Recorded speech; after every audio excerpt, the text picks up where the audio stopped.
आणि असं रडून रडून चिरायचा डोळं अडकून. रडू नको बाळा, अरे मी पाण्याला गुडी पाण्याला जाते ना गुडे. चांगलं गाणं काय चांगलं गुढी गाणं काय रे करण्या गड्यासारखं गडी आणि बायांवानी रडायला लागला का रे? तर मित्रांनो आज मसाला करायला कांदा कापून आणि वाळत घालायचा कांदा बारीक चिरून. तर पहिलं आहे ना असं पाठीमागून आणि पुढून कापून सोलून घेतो हे खादीचा कांदा. कारण शेतकऱ्याला चांगलं कांदा नाही चालतं. शेतकऱ्याला अपेक्षा राहते बाजाराची. शेतकरी चांगला कांदा मार्केटला नेऊन देतो आणि स्वतः खादीचा खातो. तर तुम्हाला दाखवतो.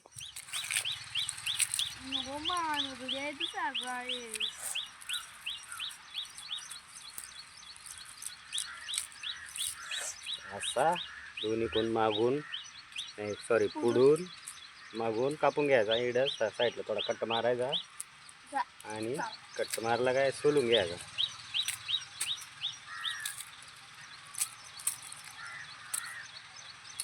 चला तयार.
तर या असा शेंड्याकडून कापायचा आणि इकडून बुडाकडून कापायचा आणि मधावर थोडेसे काप घ्यायची वरचं सोलायला.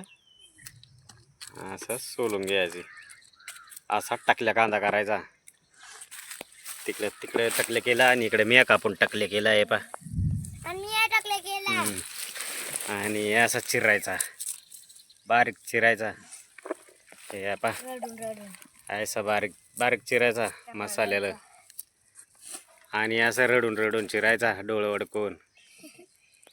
रडू नको बाळा, अरे मी पाण्याला गुडी पाण्याला जाते ना गुडे. चांगलं गाणं काय चांगलं गुढी गाणं तिला असा चिरून घ्यायचा आणि मस्त असा मोकळा करून असा साडीवर का कागदावर उन्हात वाळत घालायचा. म्हणजे मग कडक वाळून जातो. आणि मसाल्याला घरगुती मसाला बनवायला असा कांदा चिरायला लागतो. तर हे जास्त साडल्यामुळं ना घरून आणला, दुसरा आणला थोडं टोकरीभर. आणि आमच्या गुढीना पाणी प्यायलाय पा. कशा मुश्यांचा वगळ गेलाय पा.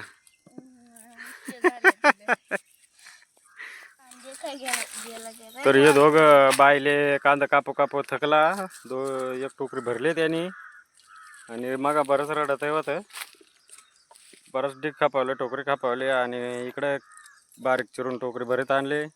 आणि इकडं आमची पाहुणी आली. दर व्हिडिओमध्ये आगमन राहते, उपस्थित राहते.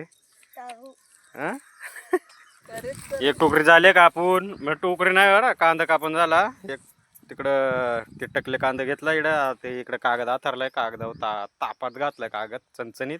म्हणजे चणचणीत फटकन वाळून जातील. आणि हे टकरागू आता आराम करायला लागला. त्यांच्या डोळ्याला कांदा लागू लागू लागू आग झाली वाटत. का चिरा डोळ्यांचीच ना कांद्यांची आग झाली का?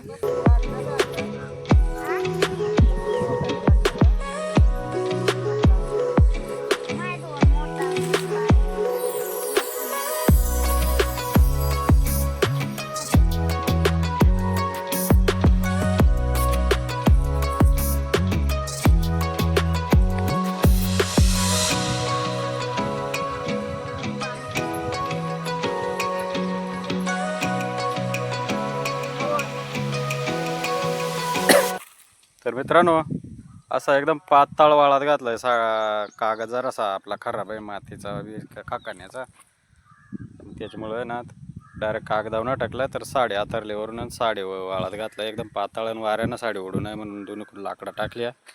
तर मित्रांनो आणि अजून चिरायचं काम चालू आहे इकडं. असं जवळजवळ वाळून एवढं टब्ब झाला पाहिजे असं एवढा चिरायचं आहे.